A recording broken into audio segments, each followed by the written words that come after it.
everyone. Today we're gonna talk about ChatGPT or Claude. Based on my experience, I'm using both the tools. I'm just sharing some of my insights. ChatGPT, it's more of a creative brainstorming. If I'm stuck with something, I go to ChatGPT and ask for a creative advice. Secondly, it's just a casual conversation. If I put a ChatGPT, tell me a joke. So ChatGPT is more of a casual conversation. Thirdly, when you're stuck with the coding, definitely ChatGPT is the one. Now, when does Claude helps? It's more of ethical discussion that we want to have more thought-provoking discussions. Claude is the one.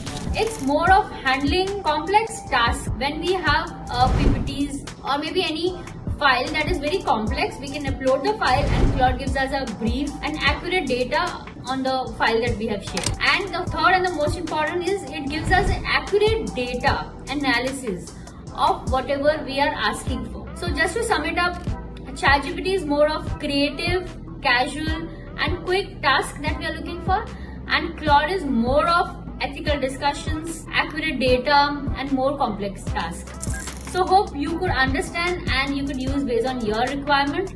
And if you have something else, please do share on the comment below and don't forget to follow me. Thank you so much.